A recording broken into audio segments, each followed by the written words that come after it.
Vitajte. Pripravili sme pre vás video o fenoméne kalašnikov. Ja som David z MTI Group, čo je skupina príslušníkov silových zložiek z rôznych útvarov a toto je Ľudo, ktorý okrem iného pôsobí v občianskom združení Legistelum.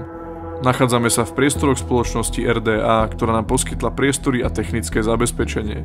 Účelom tohoto videa nie je prezentovať technické špecifika alebo presné parametre zbraní, ktoré máme dnes k dispozícii, ale priblížiť vám, čo vlastne je fenomén kalašnikov, ako vznikol a prečo je globálne využívaný.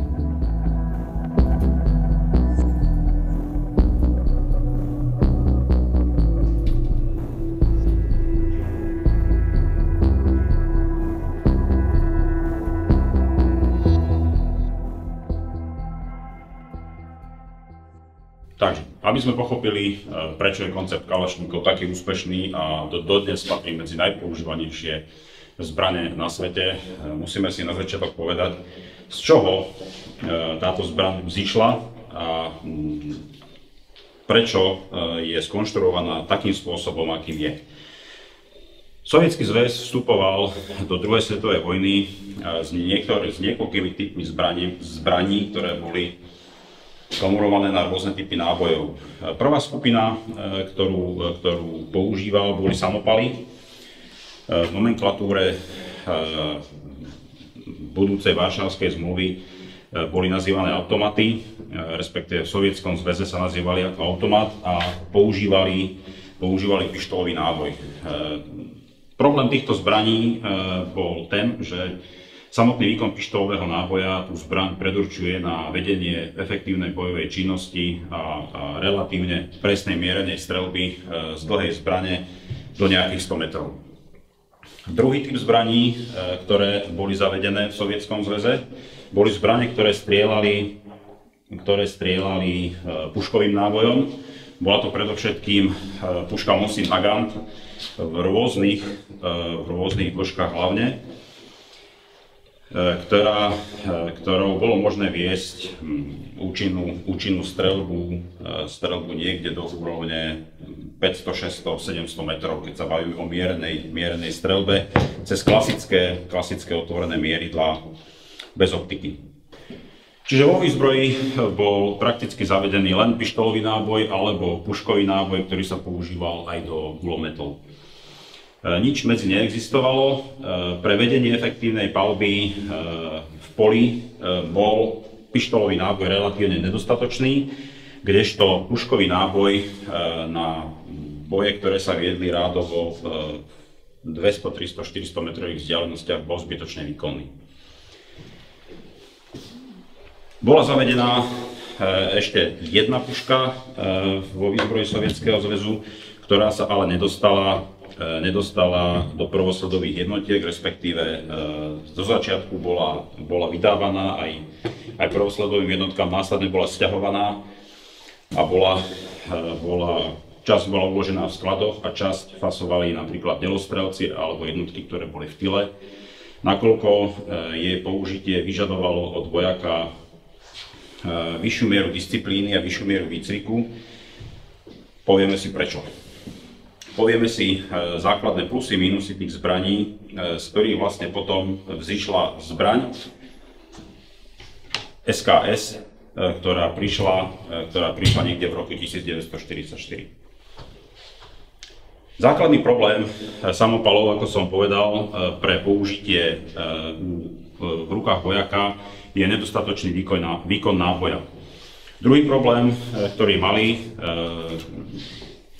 Špagín používal predovšetkým bubnové zásobníky. Tieto bubnové zásobníky mali síce vysokú kapacitu, boli relatívne nespoľahlivé, často sa zasekávali a mali vysokú váhu. To znamená, ten zásobník sám o sebe, keď bol plný nábojov, vykazoval vysokú váhu. Potom prišiel, respektíve v časoch núdze, predovšetkým v oblasti Leningradu sa začal vyrábať samopal Sudajev, ktorý už používal segmentové zásobníky. Čo je dôležité, jeho výroba bola optimalizovaná tak, aby bolo v čo najkratšom čase možné vyrobiť čo najviac tých zbraní. Čiže bol prevažne z dielov z lisovaného plechu, kde sa využívala technológia lisovania plechu, technológia nitovania a bodových zvarov. Samotná, ešte keď sa vrátim k nemu, problém tohoto samopalu bola nízka životnosť, veľmi nízka presnosť a v prípade prehriatia hlavne, respektíve ten samopal sa veľmi rýchlo zohrieval a tá hlaveň strácala presnosť po pár vystrelených zásobníkoch. Najčastejšie používaná puška, respektíve zbraň jednotlivca v druhej svetovej vojne v Sovietskom zväze bola puška Mosin Nagant, puška, ktorá konštrukčne pochádzala z 19. storočia, vrátane konštrukcie náboja. Jej hlavnou výhodou bola enormná výrobná jednoduchosť, mala minimálny počet výrobných dielov, jednoduché technológie a čo je veľmi dôležité pre vojaka, mala veľmi jednoduchú údržbu. To znamená, ten vojak v poli stačilo, keď vytiahol zo zbrane záver, vytiahol si čistiacu tyč a tá zbraň bola pripravená k čisteniu v poli. Táto jednoduchosť bol presný opak pušky SVT-40, ktorá vývojov pochádzala niekde z roku 1936. V 1940 bola zavedená v tejto variante. Ide o samonabíjaciu pušku, ktorá už používala klasický segmentový zásobník, to znamená, bolo možné tú zbraň zásobovať ako segmentovým zásobníkom, tak zhora aj pomocou pásikov, v ktorých boli uložené náboje. Mala na svoju dobu niekoľko zaujímavých konštrukčných prvkov, ako napríklad 7-komorový kompenzátor, ktorý sa neskôr výrobne zjednodušil na dvojkomorový, ale pomáhal tej zbrani skutočne správať sa počas výstrelu veľmi príjemne a umožňoval rýchlu streľbu za sebou. Najväčším problémom tejto zbrane však bola jej komplikovanosť a väčšina vojakov v poli ju prakticky nevedela udržiavať tak, aby fungovala spoľahlivo. Nakoľko len samotný odber plynov a zásobovanie odberom plynov bolo riešené takým počtom dielov, akým pušky Mosin Nagant je riešený celý záver. Čiže okrem toho, že tí vojaci mali vysokú spotrebu streliva, tak neboli schopní tú zbraň udržať v poli čistú do takej miery, aby spoľahlivo strieľala. Prípadne tie drobné diely, ktoré sa pri tej rozborke všetky používajú, sa veľmi často strácali. No, samozrejme, ľudia, ktorí mali na starosti vyzbrojovanie sovietskej armády, hľadali riešenie, ako dať do rúk vojakovi efektívnu zbraň, ale takú, ktorú bude môcť jednoducho udržiavať a ktorá mu umožní viesť tú bojovú činnosť efektívne po dlhú dobu, bez toho, aby sa teda tej zbrani nadmerne musel venovať A takú, aby vzhľadom na počty odvedencov a nových odvedencov, ktorí nemali skúsenosti nie len so zbraniami, ale všeobecne s používaním nejakých technických, sofistikovanejších technických zariadení, aby boli schopní týchto ľudí veľmi rýchlo vycvičiť na použitie a údržbu tejto zbrane. Ďalšou vecou, ktorú riešili, a tie myšlienky o použití zbrane na náboj, ktorý sa bude nachádzať niekde medzi tým pištolovým a puškovým, teda dneska to nazývame náboj stredného balistického výkonu. V roku 1943 v Sovietskom zväze bol zavedený náboj vzor 43. To znamená, išlo o skrátený náboj gulometný. Bolo to súčasne s vývojom v Tretej ríši, vtedajšej Tretej ríši, teda hitlerovskom Nemecku, kde rovnako v tom období vznikol takisto náboj 7,92 Kurz, teda skrátený puškový náboj, na ktorý bol vyvinutý Sturmgewehr 44. Isté porovnanie Sturmgeweru 44 a Kalašníkova a to, že Kalašníkov nevznikol okopírovaním Sturmgeweru, môžete vidieť aj v jednom z našich predošlých videí. Nebudem sa tomu venovať dopodrobne. To, že Kalašníkov nie je kópiou Sturmgeweru, bude vidieť aj z tých zbraní, ktoré nasledovali potom, pretože na náboj vzor 43 bola už v tom období roku 43 začali konštruovať zbraň, ktorá by teda nahradila vtedy používané samopaly a takisto nahradila v celku komplikované pušky a vznikla samonabíjacia karabína Simonova. To znamená, dĺžka hlavne vychádzala z vtedajších karabín, to znamená Mosin Nagant tých kratších dĺžok hlavní, a snažila sa kombinovať výhody samopalu, to znamená automatickú funkciu v samonabíjacom režime, ale tak, aby zachovala pokiaľ možno čo najviac prvkov obsluhy opakovačky. Čiže stále išlo o zbraň, ktorú bolo možné nabíjať tak ako bežnú pušku nabíjacím pásikom zhora. Stále išlo o pušku, ktorá mala páku záveru na rovnakom mieste ako opakovacie pušky. A samozrejme bola snaha riešiť aj poistné prvky tak, aby korešpondovali s vtedy zavedenými zbraňami. Čiže cieľom a zmyslom návrhu tej pušky, tak ako je, karabíny tak ako je, bolo zabezpečiť výmenu výzbroje vojaka bez toho, aby armáda musela zásadným spôsobom meniť spôsoby výcviku. No a keďže sa hovorí, že všetko nové bolo v palných zbraniach, ručných palných zbraniach vymyslené už v prvej štvrtine minulého storočia, tak samozrejme aj Sovietsky zväz a konštruktéri v Sovietskom zväze sa začali obracať na, respektíve porovnávať svoje konštrukcie, ktoré vytvárali so zbraniami vtedy zavedenými. Treba povedať, že systém uzamykania napríklad Sturmgeweru 44 vychádza z princípov, ktoré boli používané napríklad už na gulomete, československom gulomete vzor 26. To znamená, ide o závoru, ktorá sa uzamyká znížením. Nemci všeobecne používali v rámci svojich automatických zbraní niektoré konštrukčné riešenia, ktoré vykazovali väčšiu mieru komplikovanosti, tým pádom aj výrobnej náročnosti. Bolo to vidieť napríklad na ich puške, samonabíjacej puške Gewehr 41, ktorá bola hotovým nešťastím do tej miery, že ju museli sťahovať od vojsk a nahradzať ju puškou Gewehr 43, ktorá síce mala niektoré zdokonalenia, ale nedosahovala úrovne pušiek SVD 40. A predovšetkým pušky, ktorá bola v druhej svetovej vojne asi najpoužívanejšia, ale nie asi určite najpoužívanejšia samonabíjacia, respektíve automatická puška, ktorá strieľala v samonabíjacom režime, a to bol Garand M1.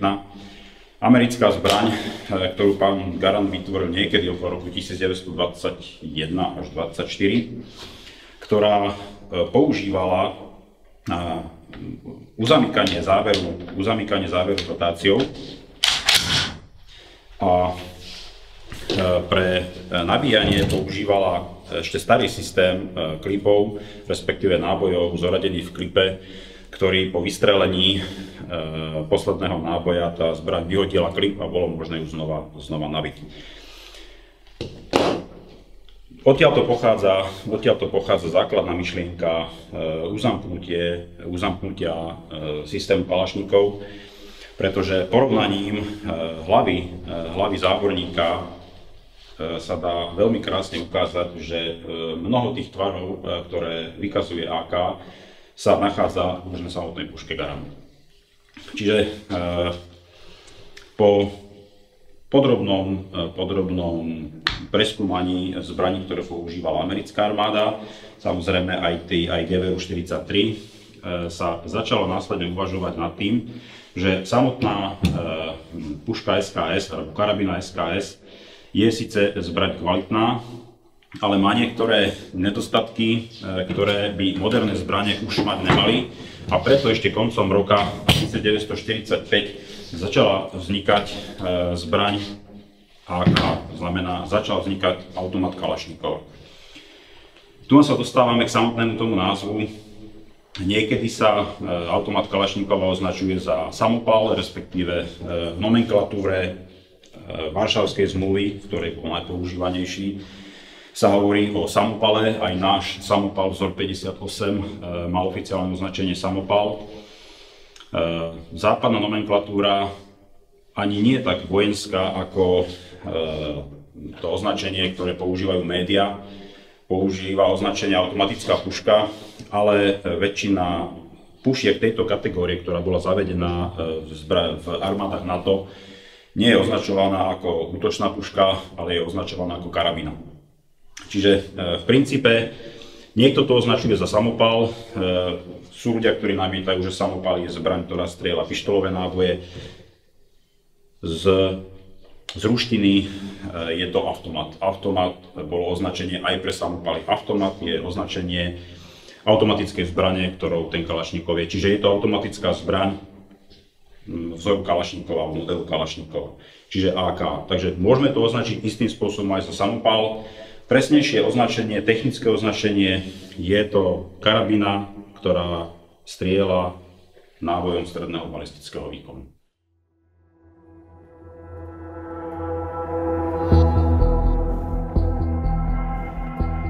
Ako vidieť, AK bol završením vývojovej línie sovietských ručných zbraní na základe skúsenosti z bojov druhej svetovej vojny. Spojil výhody automatických zbraní s jednoduchosťou obsluhy a údržby opakovačiek. Nie je kópiou žiadnej zbrane, je samostatnou evolučnou líniou, ktorá sa v niektorých veciach inšpirovala už overenými riešeniami. I moderné vojenské zbrane využívajú analogie overených konštrukčných prvkov z prvej štvrtiny minulého storočia.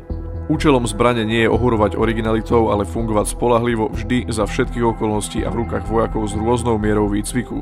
Tak vznikol AK, ktorý paralelne so Sturmgewerom 44 znamenal zavedenie novej kategórie zbraní.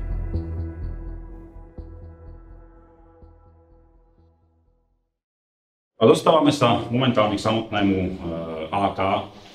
Čo sa týka správneho označenia, niekedy sa to označuje AK-47, niekedy to označujú AKM, niekedy len AK. Správne označenie z princípu je AK, to znamená automat kalašníkova bez nejakých pridaných čísel. Samotný kalašníkov sa vyrábal zhruba v 30 krajinách sveta. Dodneska ho bolo odhadom vyrobených zhruba 100 miliónov kusov. Automat kalašníkova je považovaný za najvyrábanejšiu ručnú zbraň na svete v histórii. Čiže žiadnej inej zbrane, odkedy začal človek používať pestný klin, nebolo vyrobené viacej. Čím je to dané? Je to dané samozrejme jednoduchosťou tej konštrukcie a priemyselnou výrobou, ku ktorej sa ľudstvo dopracovalo v poslednom storočí. Takže automat kalašníkova je zbraň, s ktorou sa historicky môže človek, ručná zbraň, s ktorou sa človek môže na planéte stretnúť najviac. Licenčná výroba, ako som spomínal, prebiehala vo viac ako 30 krajinách. Je zavedený oficiálne vo výzbroji viac ako 106 krajín sveta. Neoficiálne sa prakticky nachádza po celom svete, aj tam, kde nie je zavedený vo výzbroji vôbec. Tam sa nachádza aj obrovské množstva kusov, ktoré sa tam dostávajú buď v rámci civilného trhu, alebo v rámci nelegálneho trhu s vojenskými zbraňami. Čiže paradoxne napríklad Spojené štáty americké, kde automat Kalašníkova nebol nikdy zavedený a nikdy nebol používaný oficiálne ozbrojenými zložkami. A dneska je tam zavedené embargo nie len na zbrane pôvodom z Ruska, ale aj na strelivo vyrobené v Rusku, tak tam momentálne beží jedna z najväčších výrob Kalašníkova na svete. Prečo teda ten Kalašníkov je dneska v takej podobe, ako sa tam dostal? Začiatok vývoja sa datuje niekde do roku 1945, kedy teda už sa vedelo, že bude potrebné nahradiť aj tú karabínu SKS, ktorá síce bola nanovo vyvinutá, vyrábaná, ale vykazovala niektoré konštrukčné znaky stále tých starých pušiek, teda už nesplňala kritérium nejakú modernú karabínu, ktorá mala byť primárnou zbraňou jednotlivca. A Sovietsky zväz sa pustil do vývoja AKčka v roku 1945. Vznikli prvé prototypy. V roku 1947 bol oficiálne zavedený do výzbroje. V roku 1948 sa začal vyrábať a v roku 1949 sa začali zavádzať prvé zbrane do armády. Samotné to AK, ktoré je komorované na náboj 7,62 x 39, niekedy je to mylne označované ako AK-47 podľa roku zavedenia 47. Samotné to AKčko malo tri výrobné varianty. Prvá výrobná varianta sa udržala vo výrobe veľmi krátko, asi necelé 2 roky a vznikla podobne ako samopal Sudajev, to znamená ohýbaním plechu. Paradoxne to prvé AK, ktoré bolo vyrábané, sa viacej podobalo na AKM, to znamená malo telo z ohýbaného plisovaného plechu. Podobný kus tu nemáme, na Slovensku sa ich pár objavilo, je to veľmi veľká rarita. Bohužiaľ, tie, ktoré sa objavili na Slovensku, boli predtým stiahnuté z Afganistanu, ktoré tam prišli ako dar, potom si ten dar odviezli aj s niektorými vojakmi. Následne boli v Bielorusku repasované a prišli na Slovensko na civilný trh v takom stave, že ako nemalo zmysel ho kupovať. Čiže to tu nemáme, ale treba ho spomenúť, pretože áno, skutočne prvá verzia AKčka nebola frezovaná, nebolo to, čo bolo potom veľmi rozšírené, ale skutočne sa snažili naštartovať to technológiou vysovaného plechu. Keďže sa im to neosvedčilo z hľadiska životnosti a z hľadiska výrobnej náročnosti, pretože vyrábať z ohýbaného plechu je podstatne náročnejšie, ako by sa na prvý pohľad stalo. Je tam potrebné dodržať niektoré základné funkčné parametre, plus tvrdosti materiálu a ostatné veci, takže tá technológia naozaj je pokročilá. Tak začali druhú výrobnú variantu AK-47, respektíve tej prvej verzie, vyrábať tak, ako vyrábali karabínu SKS. To znamená, začali to telo zbrane vyrábať z kusu ocele frézovaním. Čiže druhá výrobná varianta sa dá ľahko rozoznať podľa toho, že má vložené inzerty medzi pažbu a pištolovú rukoveď. To frézovanie tej odľahčovacej drážky, ktorá je vedľa zásobníkovej šachty, je vodorovné a hlavenie v niektorých miestach hrubšia, respektíve tie odliadky, tie opracované kusíkov, ktoré na tej zbrani sú, nie sú do takej miery odľahčované ako na tých modernizáciách, ale je to taká hrubá, ťažká zbraň, ktorá naozaj vydrží veľmi veľa. Následne prišla tretia výrobná varianta, ktorá bola z tejto asi najrozšírenejšia a tá už mala iným spôsobom uchytenú pažbu. mala niektoré zmeny na tele, tá drážka, ktorá bola frézovaná, už bola pod iným uhlom a začali sa používať zásobníky, ktoré boli previsované. Pôvodné zásobníky boli hladké a vlastne nevykazovali tú pevnosť do takej miery, keď sa na to vstúpilo, keď sa to ohýbalo, keď to vojak používal, niekedy vykazovali to, že sa začali ohýbať. Takže aby sa mohol použiť aj tenší plech kvôli zníženiu hmotnosti zásobníka a aby bola dosiahnutá aj pevnosť, boli vytvorené tie previsy, ktoré vlastne zabezpečujú, že ten zásobník má požadovanú tuhosť. To bola druhá varianta. No a dostávame sa k zbrani AKM, ktorá je najčastejším zástupcom kategórie tejto zbraní. Toto je originál sovietská AKM a ak vo svete poviete Kalašnikov, tak drtivá väčšina ľudí si predstaví presne toto prevedenie zbrane. Vyrábala sa licenčne v mnohých krajinách, vyrábala sa s niektorými zmenami, o tom si povieme, to si ukážeme v ďalšej časti videa. V každom prípade toto je asi vrchol vývoja Kalašníkova pre náboj 7,62x39 a väčšina tých aftermarket dielov, ktoré sa vyrábajú a väčšina zbraní, ktoré sa vyrába v súčasnosti na tento náboj, vychádza z tejto zbrane.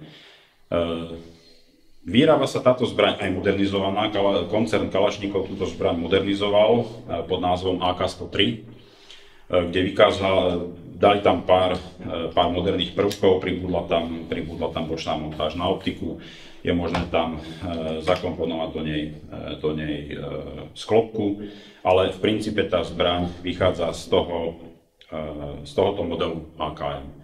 Rozdiel AKM oproti tretej výrobnej variante s tým frézovaným telom je tam asi 56 alebo 58 zmien na jednotlivých dieloch, čiže nie je to až taká drobná zmena, ako by sa zdalo.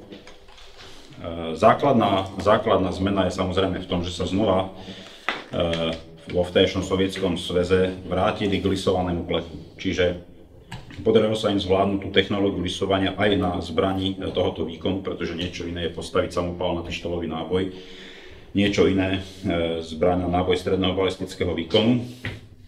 Čo sa im ďalej podarilo, samozrejme tým, že je to z lisovaného plechu, tá zbraň je podstatne ľahšia ako tie predošlé verzie. A postupne by sme si asi prešli jednotlivé tie uzly a prvky tej zbrane, tak ako bola navrhnutá.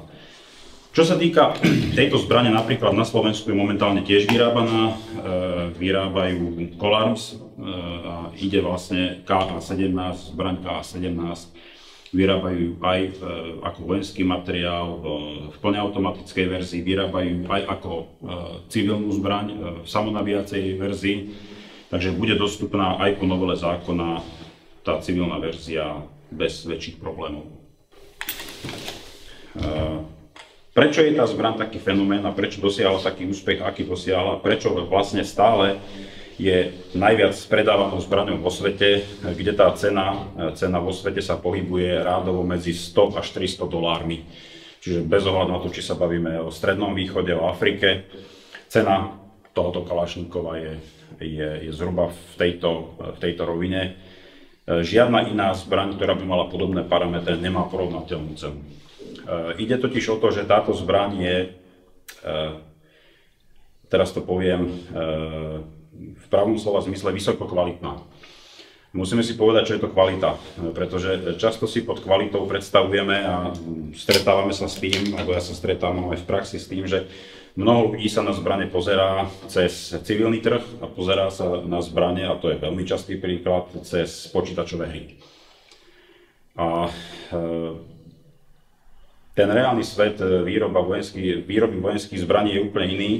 Totižto zbraň, respektíve zbraňový systém, ktorý má byť vo vojne úspešný, musí byť nielen technicky na určitej úrovni, ale musí byť aj ľahko vyrábateľný, musí byť vyrábateľný v dostatočnom počte kusov, čiže bavíme sa o tom, či tú zbraň viem vyrobiť za 100 človekohodín alebo normovaných hodín, alebo za 500 normovaných hodín. Keď sa vrátime do tej druhej svetovej vojny, Technická superiorita bola zrejme to, alebo bola jednou z príčin, ktorá pochovala Tretiu ríšu.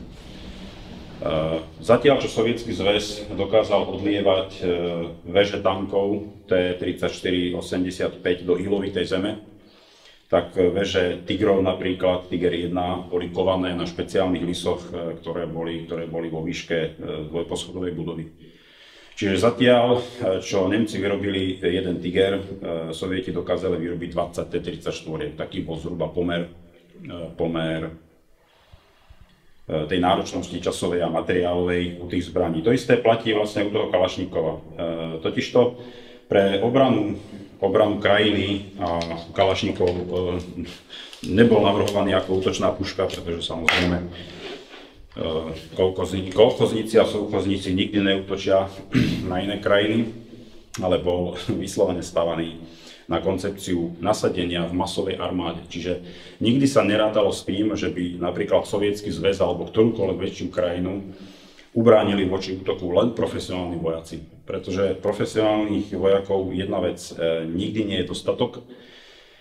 Druhá vec trvá veľmi dlho ich vycvičiť a samozrejme ten výcvik je náročný. Čiže to, že napríklad platforma AR-15 je úspešná predovšetkým v západných krajinách, vyplýva hlavne z koncepcie armád týchto krajín. Čiže ak je dostatočný čas na výcvik vojaka, môžete mu dať zložitejšiu zbraň. Ak potrebujete v krátkom čase zabezpečiť to, aby ste mali k dispozícii požadovaný počet vojakov v armáde v prípade vyhlásenia nejakého vojnového stavu, tak im musíte dať do ruky zbraň, s ktorou budú vedieť efektívne narábať a bude vám trvať doslova pár hodín tých ľudí vycvičiť k využívaniu tej zbrane. To je zmysel a účel Kalašníkova a preto všade na svete je používaný Kalašníkov hlavne ako náhrada poľnohospodárskeho náradia. To znamená, že keď zoberiete človeka, ktorý predtým nemá skúsenosť so zbraňou, dáte mu do ruky M16, po pár zásobníkoch ten človek dostrieľal, pretože nevie tú zbraň udržať v stave prevádzky schopnom. Kalašníkov, ako ukazujú niektoré zbrane, ktoré napríklad boli zhabané pirátom v Adenskom zálive. Kalašníkov je vyrábaný takým spôsobom, aby tá výroba bola lacná, efektívna, obsluha jednoduchá a hlavne v prípade, že tá zbraň chytí aj nejakú hrcu, respektíve sú tam nejaké hrubé nečistoty, stále funguje. Čiže tie vôle v tom mechanizme a v jednotlivých tých hlavných uzloch sú také, že tá zbraň pri použití ráta s tým, že niekto zanedbá jej údržbu.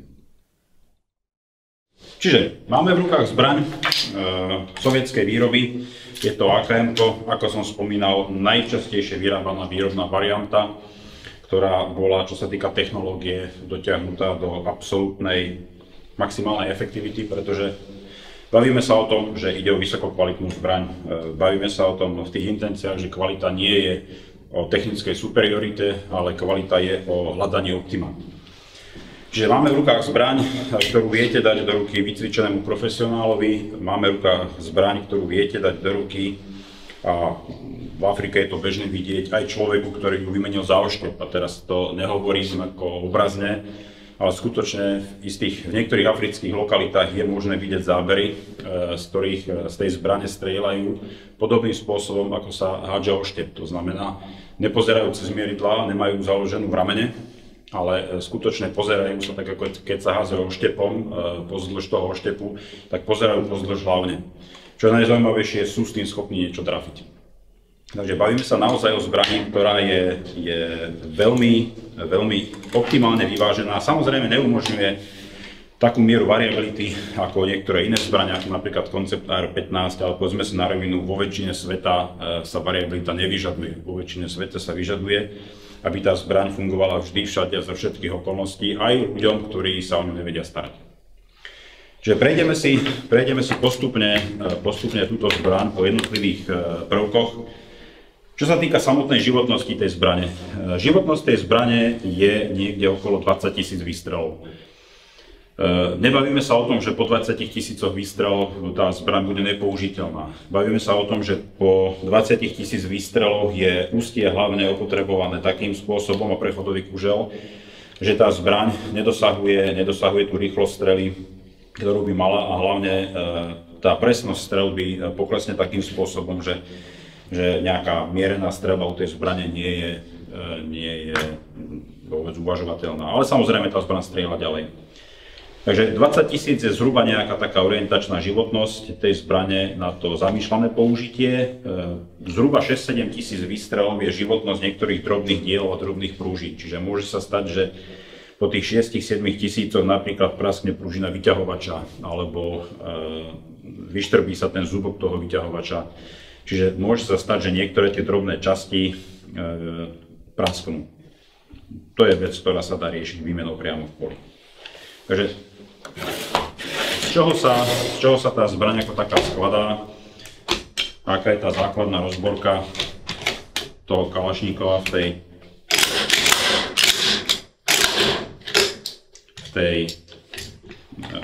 tom základe. Toto je asi základná rozborka, ktorú by mal vedieť každý, kto tú zbraň chce obsluhovať. A ja by som prešiel po tých jednotlivých dieloch. Základ celej zbrane je lisované telo, respektíve telo z lisovaného plechu, v ktorom sú zanitované dva kusy sfrézovanej ocele. Jeden slúži na uchytenie pažby, v druhom je uchytená hlaveň a nosič cielnika. V princípe táto časť je to plech, ktorý je presne ohýbaný a je kalený na relatívne vysokú tvrdosť, pretože on zabezpečuje vedenie záveru, to znamená, obsahuje vedenie chodu záveru, je v ňom napevno ukotvený vyťahovač a je v ňom jednoduchý kladívkový mechanizmus, ktorý používa vynuté pružiny, ktoré sú vyrábané takým spôsobom, aby teda umožňovali čo najväčšiu životnosť použitia tej pružiny. Čo je zaujímavé, tak napríklad tie prvky, ktoré ako napríklad vyhadzovač, sú takisto z lisovaného plechu. Keď si zoberieme napríklad koncept AR-15, kde samotný vyhadzovač obsahuje minimálne 3 diely a tým, ako sa zbraň znečisťuje, tak napríklad koncept AR-15, ako sa znečisťuje a sťažuje chod odpruženého vyhadzovača, tak tá zbraň hádže tie nábojnice vždy pod iným uhlom. AK, tým, že je riešené takto jednoducho, vlastne bez ohľadu na to, koľku ranu vystrelíte, je to celé dané. Ak záver má dostatočnú rýchlosť, tak to stále vyhadzuje rovnakým spôsobom. Dobre, hlaveň je komorovaná na náboj 7,62x39. Je zalisovaná v tom prednom oceľovom frézovanom bloku, do ktorého sa uzamyká aj závorník. Ako som spomínal, ten nosič toho závorníka je veľmi podobný tomu, ktorý je na garande. Výhoda tohoto riešenia je tá, že skutočne tá zbraň, tým, že má cielnik aj muchu uloženú priamo na hlavni a v uložení hlavne, videl som niekoľko zbraní kalašníkov, ktoré boli ohnuté. To znamená, v tom tele boli ohnuté a fungovali a dalo sa s ním presne strieľať, napriek tomu, že teda mali tvar luku.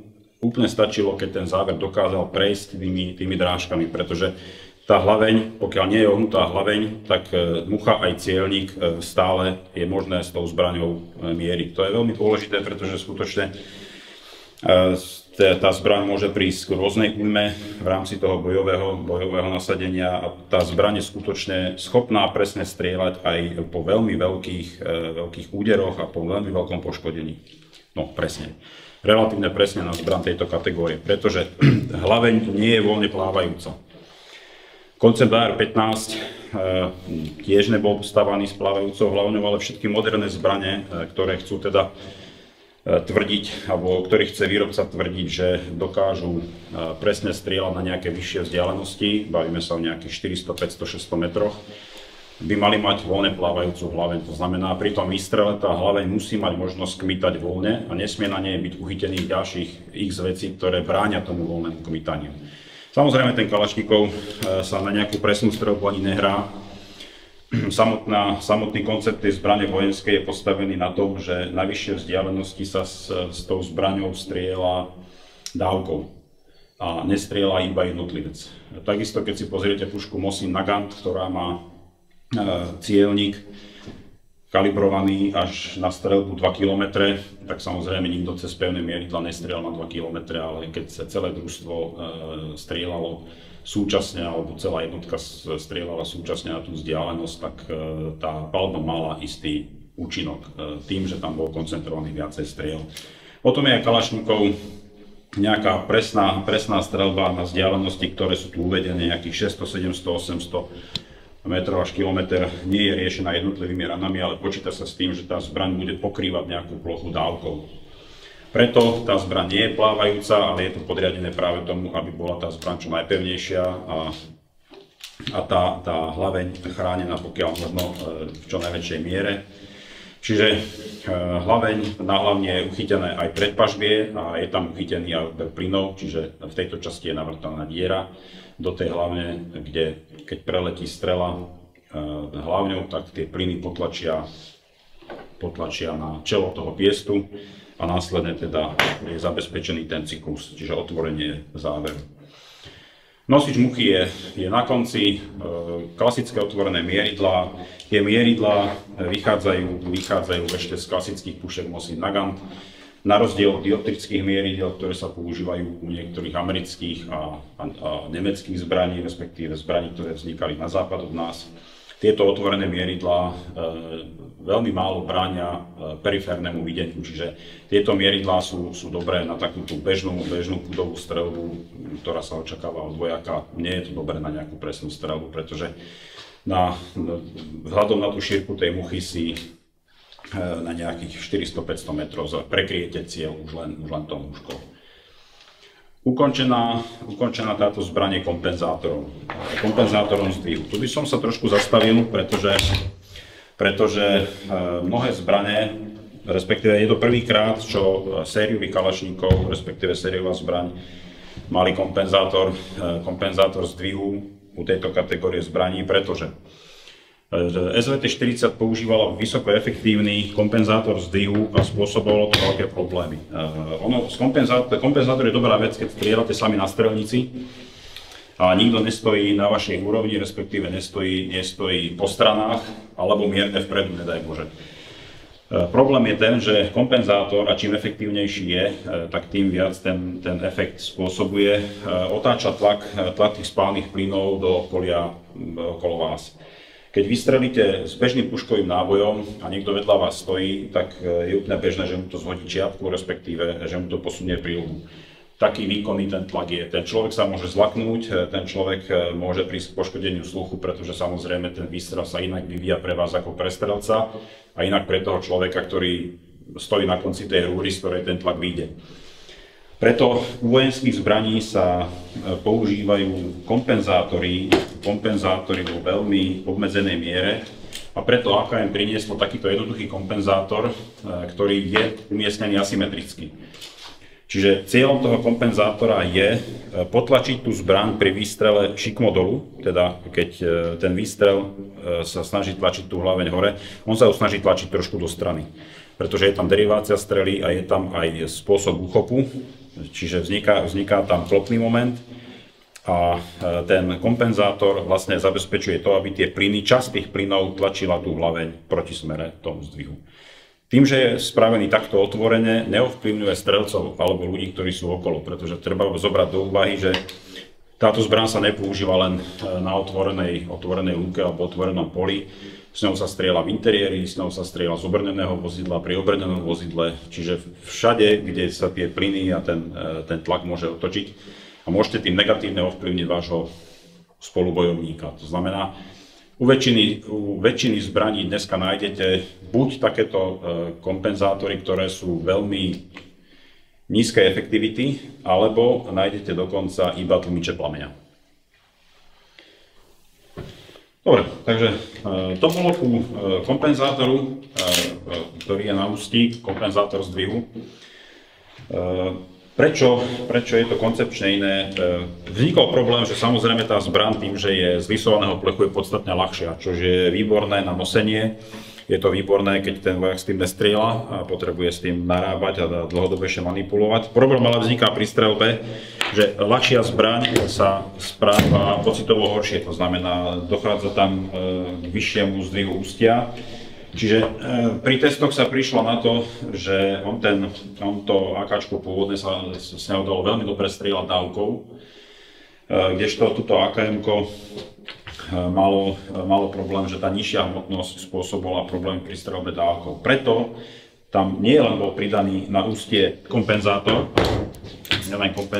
ale zmenil sa aj uhol pažby. To znamená, cieľom bolo, a to čo je vlastne na AR-15 dovedené ako si ideál, tak cieľom bolo to, aby tá pažba bola zapretá do ramena v osi hlavne. Čiže čím menší rozdiel zapretia pažby k osi hlavne mám, tým menší klopný moment mi pri tom výstrele vzniká. Takže keď si porovnám pôvodné AKčko a AKM, tak zistím, že je tam asi 4 stupne rozdiel v uložení pažby, čož teda zásadne prispieva k lepšiemu správaniu tej zbrane pri streľbe, samozrejme aj jednotlivých granátmi, ale predovšetkým dávkou. Takže to je k tomu správaniu, to je k tej geometrii tej zbrane. Samozrejme začali sa používať nejaké tie bakelitové veci. Prvýkrát sa objavili u AKM-u bakelitové zásobníky, čiže istý druh plastickej hmoty, ktorá má v celku dobrú životnosť, jeden zásobník podstatne ľahší na nosenie. Čo je ďalšia vec, ktorá je u tej zbrane zaujímavá, tá zbraň je systém ako taký, čiže v tom Sovietskom zväze sa snažili navrhnúť to tak, vzhľadom na počet vojakov, s ktorým kalkulovali, aby ten vojak všetko podstatné si niesol sám. A samozrejme niesol si všetko podstatné aj pre údržbu tej zbrane, čiže súčasťou tej zbrane je aj bodák, ktorý sa nasádza na to ústie zbrane. Samozrejme, streľba s nasadeným bodákom, tam sa nevenujú nejaké presnosti, pretože to kmitanie hlavne, ktorému je bránené tým predpažbím, v prípade nasadenia nejakého ťažšieho predmetu je úplne potlačené. Takže toľko k tej geometrii zbrane, použitie bakelitu na tie diely. Čo je ďalšia vec, ktorou je teda AKčko špecifické, a to je systém uzamykania záveru, ktorý je riešený rotačným závorníkom. Ten rotačný závorník po dobehnutí do prednej polohy zarotuje a uzamkne teda pevne ten záver s tou hlavňou cez tie dva uzamykacie zuby, ktoré tam sú.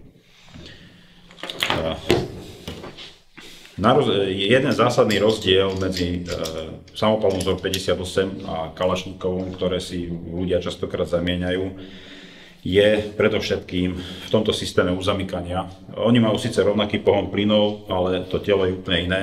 Hlavne ten systém uzamykania je iný. Tento systém vychádza hlavne z toho garanda, ktorý sme tu mali, alebo je najviac podobný tomu garandu.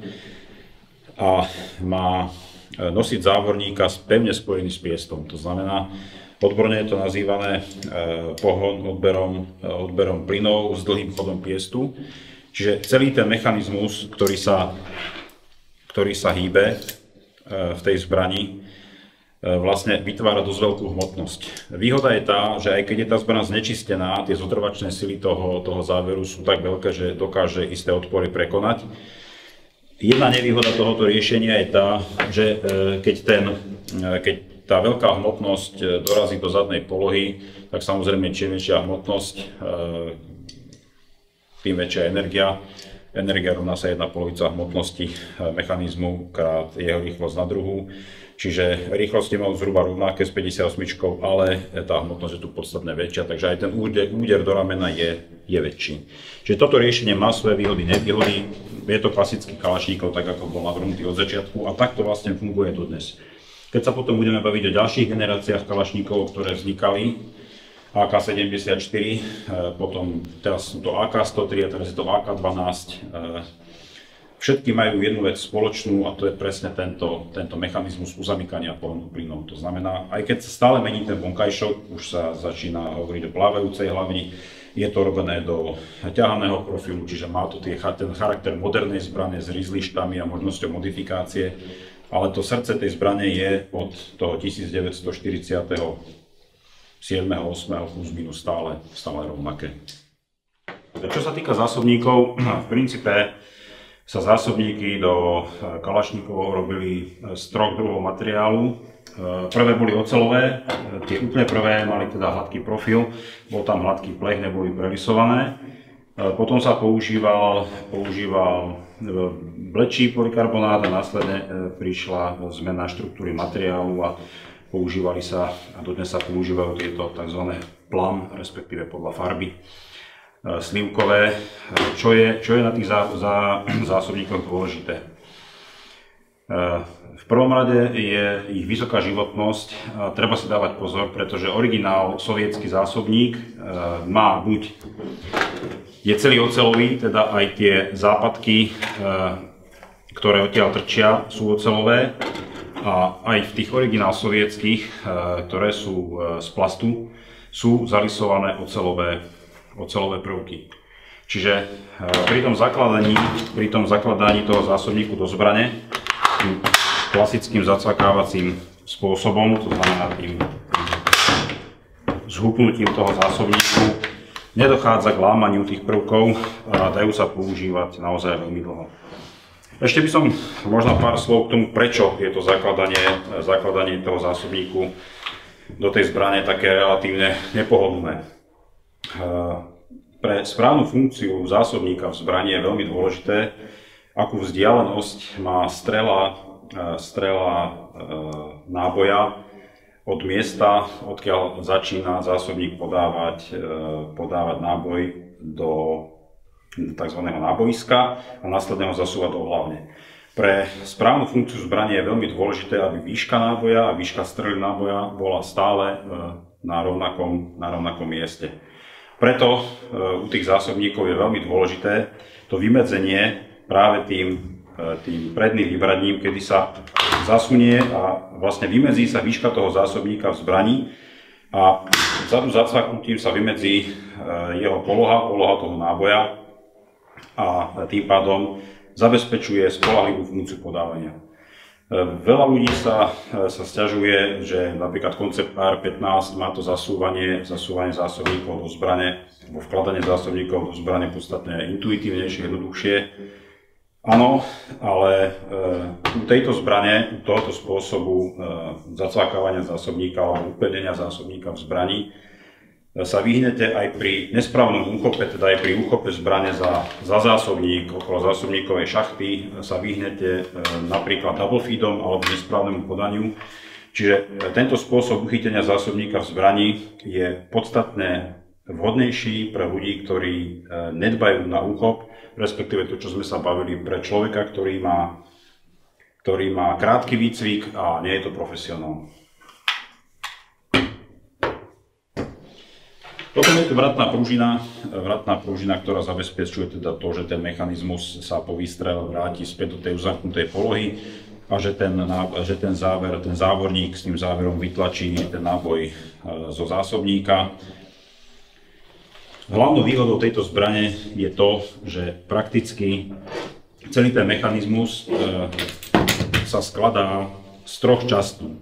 SVT ich malo asi 12, SVT 40, keď si otvoríte piestový systém a mechanizmus na moderných AR-15, respektíve Hecklerkoch, ktorý má najlepšie riešený ten pies, tak zistíte tiež, že sú tam veľké množstva tých dielov, ktoré viete vybrať, vyčistiť, môžu vám vypadnúť. Takže tento mechanizmus prakticky z 3 jednoduchých zostav umožňuje veľmi rýchle jednoduché zloženie bez toho, aby človek mal problém, že sa mu nejaká z tých základných častí stratí alebo mu vypadne. Prakticky tá zbraň je schopná fungovať bez tých krycích plechov, bez toho nadpažbia. Ten mechanizmus funguje a vracia sa späť do polohy bez ohľadu na tie krycie elementy.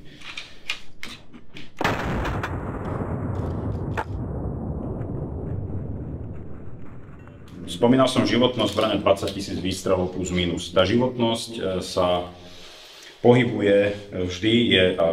sa pohybuje v nejakom intervale a vždy je závislá samozrejme od tej starostlivosti o tú zbraň. To znamená, akým spôsobom ten človek vedie údržbu tej zbrane. Čím horšie podmienky, keď zoberieme ľad, keď zoberieme púšť, piesok, keď zoberieme bežnú hlinu, čiže to, s čím sa tá zbraň má stretávať, tak je veľmi dôležité, aby sa tá životnosť udržala na tých nejakých kalkulovaných úrovniach. Je veľmi dôležité tú zbraň pravidelne udržiavať. Za tým účelom ju vlastne navrhli ako akýsi samostatný ekosystém, ktorý by si mal niesť všetko, čo je potrebné. Čiže tá zbraň okrem iných vecí obsahuje aj kompletnú sadu pre čistenie, čiže samozrejmosťou je vyterák a v pažbe kompletné uloženie, ktoré sa veľmi rýchlo zasunúť a vysunúť. Kompletné čistenie a nástroje, ktoré vlastne ten vojak v poli potrebuje pre údržbu tej zbrane tak, aby teda ju zachoval spoľahlivú a aby dosiahol nejakú životnosť, ktorá je kalkulovaná. Tu sa ešte zastavím pri hlavni. Všetky tieto AKčka, ktoré boli licenčne vyrábané až na AKčka zo zastavy, majú hlaveň, ktorá obsahuje tvrdochrom.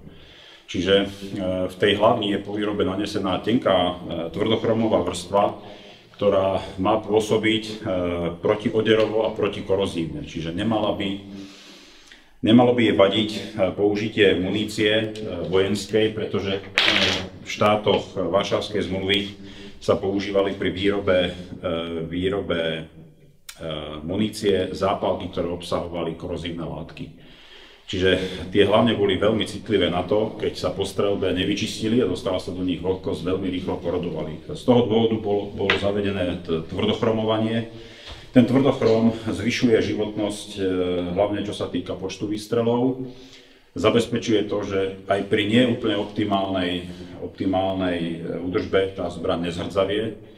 Má trochu problém, že znižuje presnosť streľby, ale samozrejme, keď sa bavíme o zbrani ako je AK, ktorá nie je postavená na to, aby sa s ňou strieľalo na nejaké veľké vzdialenosti relatívne presne, ale aby bola schopná pokrývať plochu nejakým počtom striel, je tá výhoda toho tvrdochromu podstatne prínosnejšia ako tie nevýhody.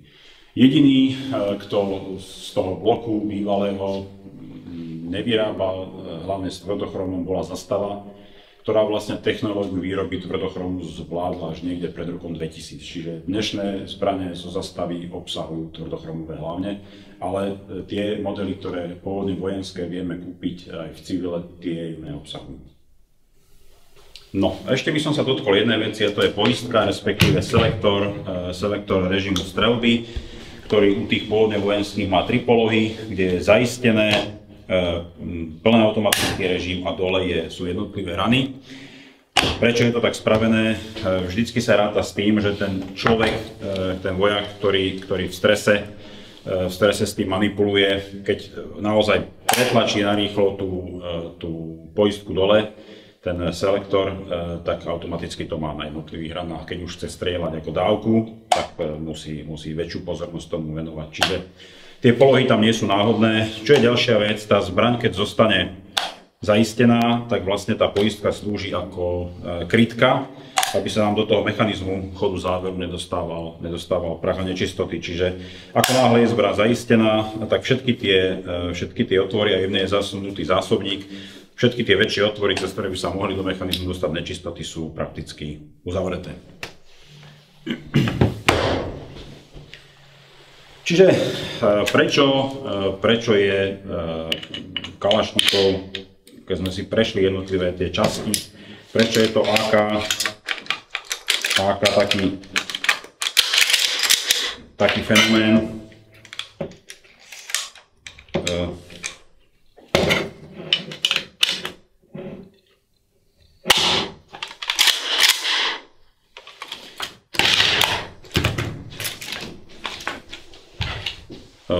Vedú k tomu, respektíve s dôvodom sú dve hlavné veci, a to je, že ten vojak, ktorý neabsolvoval nejaký sofistikovaný výcvik, naučili ho základné veci, naučili ho triafať správnym smerom, a pokiaľ možno trošku presne. Dostáva do ruky zbraň, ktorá má minimum ovládacích prvkov. Tá zbraň funguje veľmi spoľahlivo, tak ako ju teda ukuli rudí elfovia, obsahuje všetko, čo obsahovať má a nepotrebuje žiadne aditívne veci. Neráta sa s ňou so žiadnou modifikáciou, to je ďalší problém, samotná modifikácia verzie, totižto spôsobujú dve veci. Čím je niečo modifikovateľnejšie, tým je nižšia pravdepodobnosť, že to bude fungovať spoľahlivo a samozrejme tým je to drahšie. To je napríklad dôvod, prečo v automotívu Japonci dlhodobo vyrábali len tri druhy výbav a mohli ste si vybrať z troch, alebo ako Ford model T, keď vyrábal, tak zahlásil, že zákazník si môže vybrať akúkoľvek farbu, ak to bude čierna. Takže to je asi Kalach. Je to zbraň, ktorá je jednoduchá, robustná, dokáže fungovať aj pri vysokej miere poškodenia niektorých tých častí. A druhá vec, je to niečo ako survival rifle. Je to ekosystém sám pre seba, pretože ten vojak s tou zbraňou dostane do ruky zbraň, dostane do ruky sadu čistenia. Tú sadu čistenia nemôže stratiť, s tou sadou čistenia môže nie len tú zbraň čistiť, ale môže si opraviť základné veci, môže s nimi vytláčať políky, môže používať kefku, dokonca môže si nastavovať stranovo a výškovo aj muchu, pretože tie previsy, ktoré slúžia, respektíve má k dispozícii aj šrobovák s nejakou tou silou, ktorú môže vyvinúť. Takže skutočne, keď tam to najradie dá, tak tá zbraň je vlastne k dispozícii taká, že kamkoľvek sa ho príde, všade sa on bude postarať. Druhá vec je príslušenstvo, ktoré k nemu je. Štandardom od AKM bol multifunkčný bodák, ktorý teda okrem toho, že sa dá nasadiť na zbraň, slúži aj na strihanie drôtu ako nožnice. Takisto sú tam nejaké iné ďalšie pridružené veci, ktoré ten bodák vie. No a bola k tomu ešte sumka, ktorá obsahovala 3 alebo 4 zásobníky, podľa toho, aká bola varianta na nejaký základ mazania. Výhoda tej zbrane je v tom, že tá zbraň má také tolerancie, že vie fungovať bez zásadného mazania. To je inak častý problém, ktorý sa vyskytoval počas druhej svetovej vojny. Nemci vyrábali zbrane s veľmi malými výrobnými toleranciami, kde keď sa dostala nečistota, zbrane sa zasekávali. V zime, aj keď boli čisté a naolejované, tak zamrzal v nich ten olej, pretože zasa boli tam malé výrobné tolerancie a ten olej tuhol, znova sa zasekávali. AKčko vie fungovať namazané, vie fungovať nenamazané, samozrejme, keď nie je namazané, má nižšiu životnosť, ale stále spoľahlivo funguje, bez toho, aby ten vojak potreboval sa tej zbrani venovať prioritne. Čiže AKčko je vysoko kvalitná zbraň v tom, že je to optimum vzhľadom na to, že dostávate do ruky zbraň, ktorá obsahuje všetko, čo má a nemusíte sa jej venovať. Čiže zbraň nie je primárne to, čomu sa má vojak venovať, zbraň je nástroj. Takže AK je pracovný nástroj, je to vyslovene sofistikovanejší druh lopaty pre človeka, ktorý nemá čas, nemá možnosť a nemá priestor na to, aby absolvoval nejaký zložitý výcvik.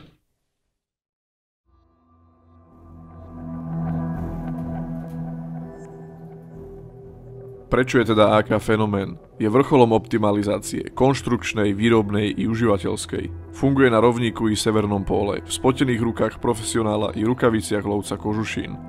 Vďaka striktnej orientácii výroby na funkčné časti a ich jednoduchosť je dostupný všade a každému. Pretože AK je primárne nástrojom pre ľudí, ktorí nemajú zbraň ako hobby, ale je pre nich nutnosťou. Aj toto je dôvod, prečo sa AK dostalo na mnoho vlajok a vznikla okolo neho zbraňová subkultúra.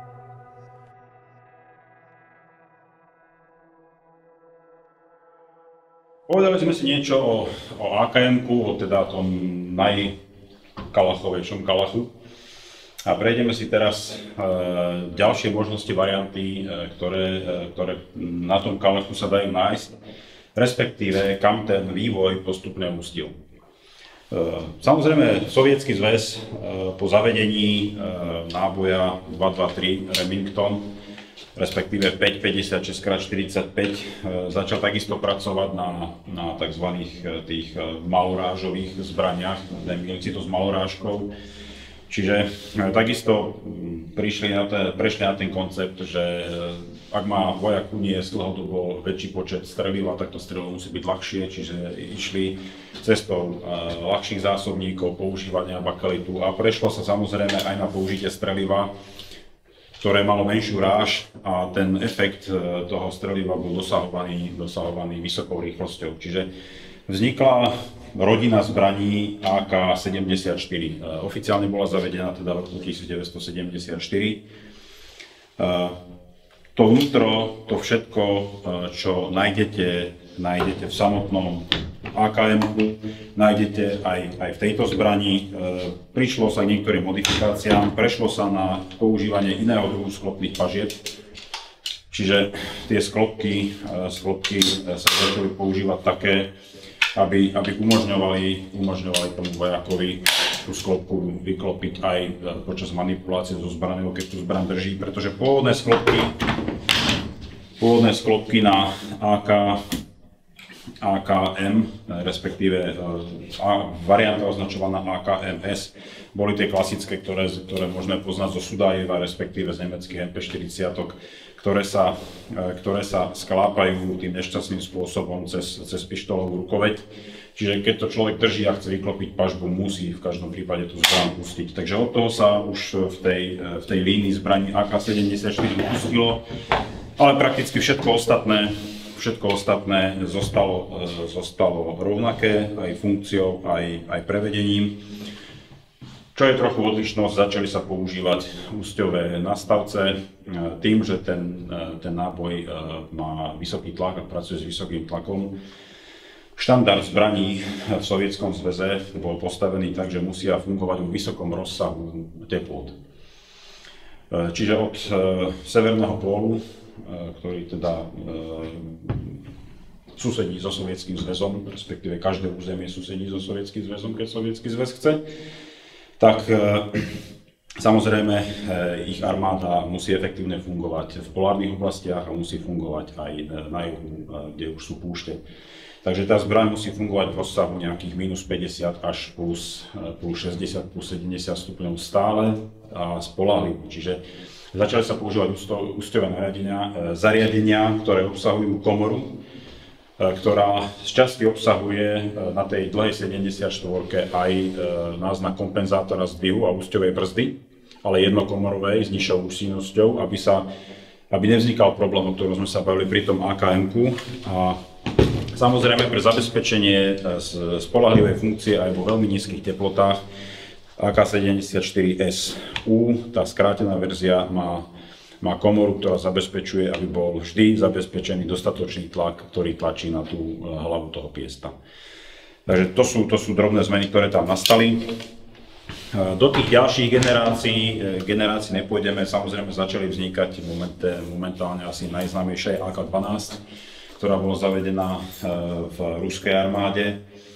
Vnútro je stále to isté, vonkajšok je snaha prispôsobiť moderným zbraniam, aby sa zabezpečila potrebná variabilita pre jednotky, ktoré sú vycvičené a vedia operovať s podstatne širším spektrom zariadení. Čiže, čo je zaujímavé, stále sa samozrejme ráta s použitím AK-74 ako plošného nasadenia v prípade, že by došlo k ozbrojenému konfliktu. Tak je to u každého zbraňového systému. Nikdy nie je armáda vyzbrojená, alebo žiadna armáda, ktorá počíta s tým, že bude musieť skutočne pristúpiť k využitiu brannej povinnosti. Mimochodom, branná povinnosť je stále aj v Slovenskej republike. Takže komukoľvek sa môže stať, že v prípade vyhlásenia vojnového stavu bude povolaný každý, kto teda dosiahol určitý vek a má k tomu základné predpoklady. Takisto aj ruská armáda má vo výzbroji moderné systémy, ktoré sú určené pre úzkú skupinu profesionálov a stále sa spolieha pri tom masovom nasadení na AK-74 a strelivo, ktoré má naskladené a zbrane, ktoré má v skladoch. Obdobne aj naša armáda svojho času počítala s tým, že profesionáli budú vyzbrojení modernými zbraňovými systémami, ako je napríklad Brand 2, ktorý sa k nám dostáva do výzbroje. Ale samozrejme tých zbraní nie je nakúpených toľko a v prípade konfliktu nie je nikto schopný dodať také množstva, aby boli pokryté všetky potreby, takže stále sa ráta aj s tým, že budú nasadené samopaly vzor 58. No, dostávame sa teda ďalej k tomu, čo môžeme na tých kalašníkovoch licenčne vyrábaných nájsť odlišné, pretože dajú sa nájsť zaujímavé odlišnosti a niektoré odlišnosti sú nielen vizuálne, materiálové, ale aj funkčné. Takže poďme sa na to pozrieť. No, ako som spomínal, licenčná výroba prebiehala v desiatkách krajín. Niektoré krajiny len kopírovali tie modely, ktoré vyrábal Sovietsky zväz. Iní výrobcovia si postupne dorábali a doplňali k tým zbraniam nejaké vylepšenia, respektíve vyrábali na základe svojich možností. Keď sa dostávame k tomuto výrobcovi, je tu pár zástupcov jednoho z takých špecifických výrobcov, ktorým je Zastava. Zastava ako výrobca mala veľké problémy dlhú dobu s dosiahnutím nejakej technologickej úrovne tej výroby zbraní. Preto tie zbrane, ktoré vidíte, sú hrubšie, majú menej odľahčované niektoré tie časti, nemali tvrdochrom skoro až do roku 2000, ale zase na druhej strane Zastava minimálne priniesla dve veci, ktoré sú z môjho pohľadu zásadné pre použitie AKčok. Ukážem to na tejto zbrani. Zastava začala používať nové typy zásobníkov. Ako sme sa rozprávali pri tej konštrukcii AKM alebo AK-47, respektíve kalašníkov všeobecne nemá záchyt záveru.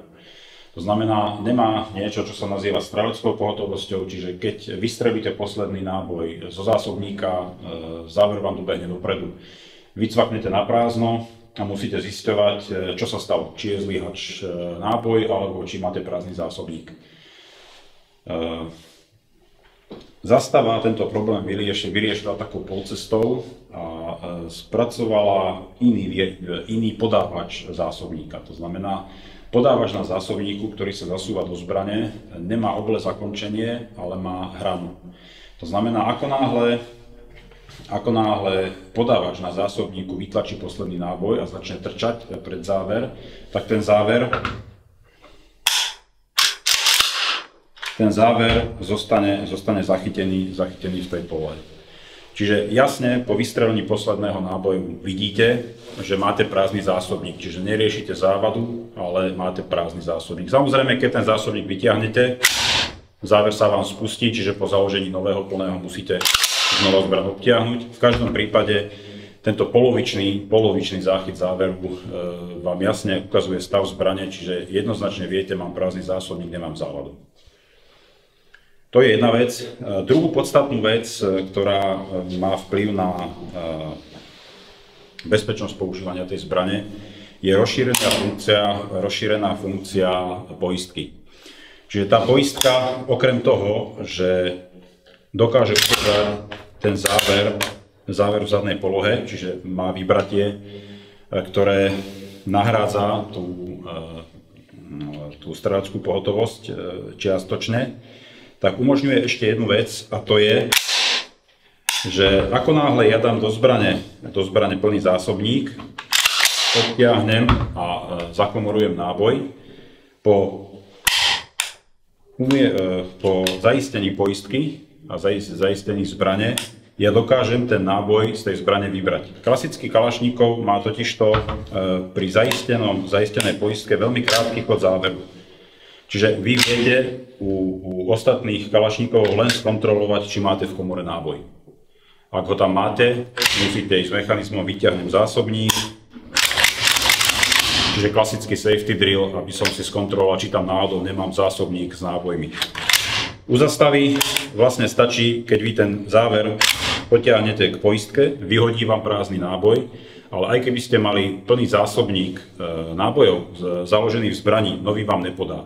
Pretože ten záver tú dráhu ukončí predtým, než ten zásobník môže podať ten náboj hore. Čiže zastava je vlastne jediný kalašníkov, u ktorého nemusíte istým spôsobom premýšľať nad tým, či máte v zbrani založený plný alebo prázdny zásobník. Ako náhle chcete zbraň vybiť, tak jediné, čo sa vám stačí spraviť, zaistiť ju, párkrát pre istotu obtiahnuť a potom si skontrolovať, či tam je prázdne. Či tam zásobník je alebo není, nový náboj nepodá. Samozrejme, nemení to nič na tom, že človek mal ten safety drill mať zaužívaný taký, že prvou činnosťou je vyťahnutie zásobníka.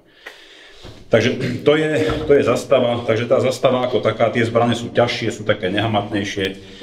Mnoho vecí zo zastavy nie je zameniteľných s ostatnými kalašníkovmi. A to platí o väčšine produkcie firmy Zastava. Obrovský problém sme mali s dielmi na PKM, kulomety, kde skutočne Zastava v rámci zjednodušovania technológií nedokázala dosiahnuť zameniteľnosť diel. Takže to je Zastava. No a samozrejme to, čo sme spomínali, tie Zastavy, tie klasické M70, tie staršie, nemajú tvrdochrom, čiže ako náhle používate vojenské strelivo, pôvodné vojenské strelivo, tak je potrebné sa veľmi, veľmi detailne starať o čistenie tej hlavne. Čiže u kalašníkovov sa vieme stretnúť aj s tzv. Granátometnými verziami, čiže verziami, ktoré umožňujú streľbu puškových granátov. Na to sa používali granáty, ktoré sa nasadzovali na ústie, bol k tomu vyrobený zvlášť nastavec.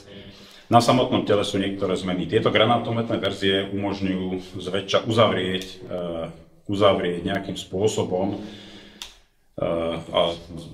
ten odtok plynov, aby sa zabránilo automatickej funkcii zbrane. To znamená, že z tej zbrane sa napríklad vyklopením týchto granátometných mieridiel v tom nastavci zaklopí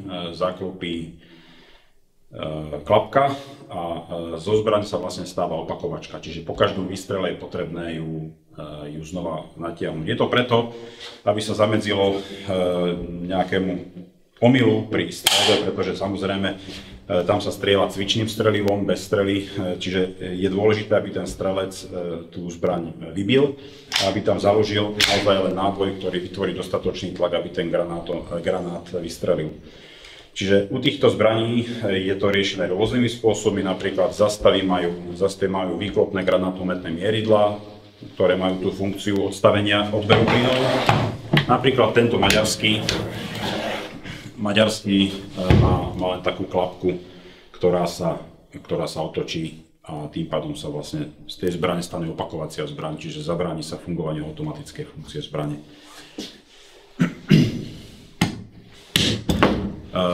Každá takáto granátometná zbraň má zväčša ešte jednu zmenu. Samozrejme bývajú inak riešené pätky pažby. Buď je tam hrubá guma, alebo u týchto boli také naťahovacie gumy, ktoré si tam ten vojak dal predtým, než išiel strieľať granátmi. A zväčša všetky tieto zbrane majú ešte istenie toho krycieho plechu. Pretože samozrejme pri strelbe tým granátom je podstatne väčší ráz na tú zbraň a môže sa stať, že toto vodítko vrátnej pružiny odskočí a ten plech by vyskočil. Preto tieto granátometné verzie používali rôzne druhy poistiek. Je to napríklad, Zastava používala poistný čap, ktorý sa zatlačil, až potom vlastne išlo zatlačiť to vodítko vrátnej pružiny. Čiže nestalo sa to, že by to samo odskočilo pri tom vystrele granátom. Napríklad poľské verzie granátometné používali ešte takúto zacvakávaciu patku, čiže viem to zatlačiť, keď ju vycvaknem hore, tak sa mi to nezatlačí pri tom výstrele. To sú také špecifika, ktoré sa objavovali. Aké kde sú, každý ten výrobca si to robil sám. Napríklad, čo sa týka poľských, tie majú niektoré vylepšenia. V Poľsku bola veľká licenčná výroba. Maďarské majú rôzne vylepšenia.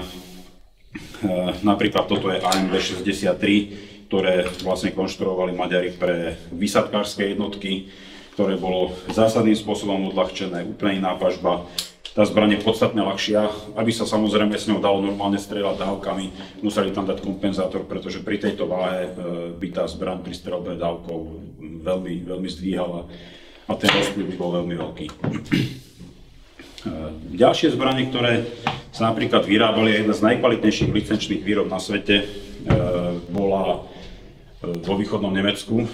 To sú tieto zbrane, samozrejme DDR-onky, košele, DDR-onky na zbrani, tie plasty východonemecké soudruzi robili tak jak tie lyžičky.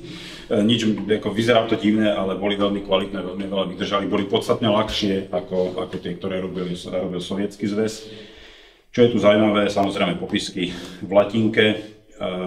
Tieto zbrane obsahujú aj tzv. Nočné mieridlá výklopné, to znamená, je možné pri streľbe za zníženej viditeľnosti vyklopiť si mieridlá, ktoré obsahujú reflexné body, ktoré pomáhajú mieriť za znížených podmienok viditeľnosti. Niečo podobné samozrejme majú aj zastavy. Zastava má takisto v rámci preklopenia mieridel 2 reflexné body a na výklopnej muške takisto reflexný bod. V závislosti od toho, čo sa týka ostatných krajín, väčšinou tým ostatným krajinám s tou licenčnou výrobou pomáhali európske zbrojovky. Čiže keď napríklad chytíte do ruky iracký tabuk, tak funguje porovnateľné so zastavami. Čiže napríklad východonemecké AKčka nemali tú bezpečnostnú funkciu poistky pri vybití zbrane. Iracké tabuky ju majú, pretože Irak zavádzal výrobu licenčnú tých kalašníkov spolu so zastavou, čiže zastava mu pomáhala cez Jugosláviu. Na základe kalašníkov vznikali aj gulomety, respektíve taká polovičná verzia gulometu. Bavíme sa o gulomete RPK, ručnom gulomete kalašníkova, ktorý nie je gulometom v pravom slova zmysle, pretože má dve zásadné veci, ktoré by každý gulomet, alebo nemá dve zásadné veci, ktoré by každý gulomet mal mať. Nemá výmennú hlaveň, takže ako náhle sa tá hlaveň prehreje, a tá hlaveň sa pri dlhšej streľbe prehreje veľmi rýchlo, musí strelač prestať strieľať. A druhá vec, je to spojené s tým, že tá zbraň strieľa z prednej polohy záveru, čiže keď strelec vystrelí dávku a prestane strieľať, nezostane hlaveň otvorená z druhej strany a nie je zabezpečené efektívne chladenie, tak ako u ostatných gulometov. To je dôvod, prečo väčšina gulometov, skutočných gulometov strieľa zo zadnej polohy záveru. Takže je to taký pologulomet, je to efektívnejšia zbraň palebnej podpory ako napríklad klasické AKčko, s tým, že má ťažšiu hlaveň, takže dokáže dlhšie strieľať, ale nie je to gulomet podľa nejakých tých klasických poučiek. Čo sa týka gulometu, ktorý vznikol na báze Kalašníkovu, tak tu by som sa zastavil pri gulomete PKM, kde gulomet PKM vznikol vlastne akýmsi otočením Kalašníkova. Používajú sa PKM, to je ručný gulomet, potom PKT, to je ten, ktorý je určený na lafetáciu, dá sa s ním stretnúť vo všetkých tankoch východnej proveniencie, obrnenej technike. Ten takisto má mnoho konštrukčných celkov založených práve na Kalašníkove. No a prejdeme na to, v čo sa ten Kalašníkov vyvinul, respektíve aké modely prichádzali po objavení sa samotného AKčka, respektíve AKMK. Je to neskutočné množstvo aftermarket rôznych pažbení. Toto je klasické sovietské AKM-ko pažbené v pažbení Magpul, čiže viete si tam naozaj riešiť rôzne sklopné pažby, dajú sa tam riešiť rôzne rizlišty, ktoré umožňujú používať optiku tým nie klasickým AK spôsobom, pretože klasický spôsob, ktorý používa Kalašníkov, je bočný kameň. Tak ako to si ukážeme potom na Dragunove napríklad, alebo na PSL-ku, ale umožňuje umiestniť tie rišty hore, dlhšie predpažby a kompenzátory, čiže ten aftermarket výrobky ponúkajú naozaj rôznu variabilitu vrátane modifikovaných pák, ktoré obsahujú teda to zachytenie záveru. Začali sa vyrábať, toto napríklad je to poľský Beryl, začali sa vyrábať a do výzbroje niektorých štátov sa aj zaviedli AKčka už kalibrované na kaliber NATO. Toto je napríklad Beryl v kalibri Mini Beryl, civilný názov v kalibri 223 Remington, ktorý mali vo výzbroje niektoré špeciálne jednotky poľské. Čiže zase obsahuje, je olištovaný, je možné dať tam viacero príslušenstva, je tam miesto na optiku, na foregripy, na rôzne lasery, baterky, čiže je to naozaj zbraň, ktorá je modifikovaná tak, aby ju bolo možné použiť aj profesionálom pri rozšírenom vybavení.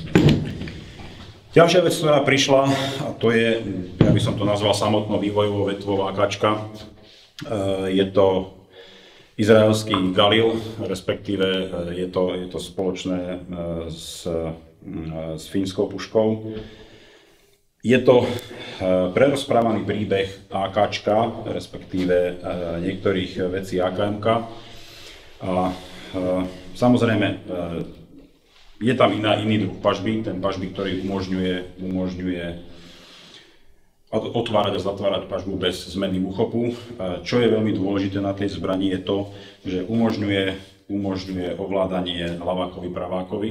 Takže je tam aj jedna páka, ktorá je prepojená priamo fyzicky na tú pôvodnú. Čo je veľmi dôležité, celá tá vrchná časť je riešená diametrálne odlišné. Keď základný rozdiel je v tom, že tá vzdialenosť muchy od cielníka je dvojnásobná proti klasickému AKčku rovnakej dĺžky. A celý ten vrch umožňuje zobratie tak, že umožňuje jednoducho čistiť všetky tie segmenty tak, s tým bolo čo najmenej problémov. Ďalšia vec, ktorá je tam zaujímavá, je to, že tá páka naťahovania záveru je umiestnená dohora, takže táto zbraň sa ovláda ľavákovi podstatne lepšie ako klasické AKčko. Čiže je tam pár zlepšení, ktoré zlepšujú vlastnosti tej zbrane ako takej. Čo sa ďalej, s čím sa dá stretnúť, sú to samozrejme rôzne civilné varianty toho AKčka. Toto je brokovnica Saiga, ktorá je určená pre streľbu dynamických disciplín, čiže IPSC. Dobre, a na konci sa dostávame ešte k jednej vetve kalašníkovou, ktorá vznikla v rámci používania tohoto konceptu v armádach. A to sú, nenazval by som to ostreľovacké pušky, ale pušky pre podporu družstva, Designated Marksman Rifles, kde veľa ľudí si zamieňa, respektíve si myslí, že SVD Dragunu vzhľadom na podobnosť ovládania vychádza z AKčka. Nie je to pravda, ona vychádza viac pripomína konštrukciou SVD 40, pretože má oddelený záver a má krátky chod piestu. Ten pohon sa podobá viacej na 58 alebo na SVT 40 ako na kalách. Samozrejme v rámci využitia v rovnakej armáde a pri rovnakom výcviku to ovládanie je podobné, respektíve niektoré tie konštrukčné veci sú riešené podobne, ale v princípe je to iná zbraň. Čo sa týka týchto DMR pušiek, ktoré vzišli z Kalašníkova, tak klasickým príkladom je napríklad PSL, rumúnska puška, ktorá nevychádza z Dragunova, ale je to prakticky natiahnuté AK-47, respektíve je to natiahnuté AKM. Čiže nemá to delený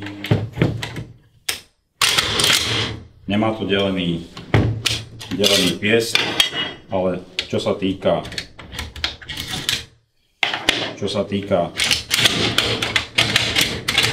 základných dielov, tak je to vlastne natiahnutý Kalašníkov.